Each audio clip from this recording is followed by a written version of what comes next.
Jom seminit belajar faraid. Ada satu isu tentang mati Allah Subhanahu Wa Taala. Orang bertanya pada saya semalam, dia kata, Ustaz, seorang tu mati, dia ada dua isteri, dan seorang isteri ada anak, seorang lagi tidak ada anak dengan suami tadi. Jadi bila suami dia meninggal dunia, yang ada anak tadi, iaitu isteri yang ada anak dapat berapa, dan isteri yang tidak ada anak dapat berapa. Baik, tuan-tuan mati Allah Subhanahu Wa Taala sekalian, bila seorang suami mati, untuk kedudukan isteri ataupun hak sebagai seorang isteri, dia akan dapat berapa? Sama ada 1/4 ataupun 1/8. Itu hak seorang isteri.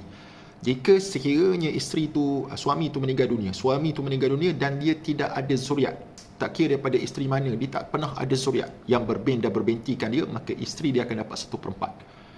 Tapi jika sekiranya suami tu meninggal dunia dan ada zuriat, tak kira daripada isteri yang mana, dia ada dua orang isteri, isteri pertama tak ada zuriat, dengan isteri kedua ada zuriat contoh, ataupun isteri pertama tak ada, isteri pertama ada zuriat, isteri kedua tak ada zuriat dengan dia, maka ketika itu kita bermaksud bahawa suami tadi ada zuriat, maka kedua isteri tadi akan berkongsi 1/8 daripada pusaka yang layak bagi seorang isteri ataupun bagi isteri ketika mana suami dia meninggal dunia dan suami dia ada zuriat. Jadi dalam situasi ini, kalau kita nak tengok berapa hak isteri dalam bab pusaka, tengok suami tadi, suami itu ada zuriat ataupun tidak, tak kira daripada isteri yang mana, ataupun dia ada dua isteri, dua-dua isteri tidak ada zuriat dengan dia, tapi rupa-rupa suami ini pernah ada isteri sebelum ini dan dia dah ada anak, maka ketika itu tetap dua isteri yang tidak ada anak dengan suami tadi akan layak dapat 1/8 saja, berkongsilah dua orang tersebut. Wallahu a'lamu bis-shawab.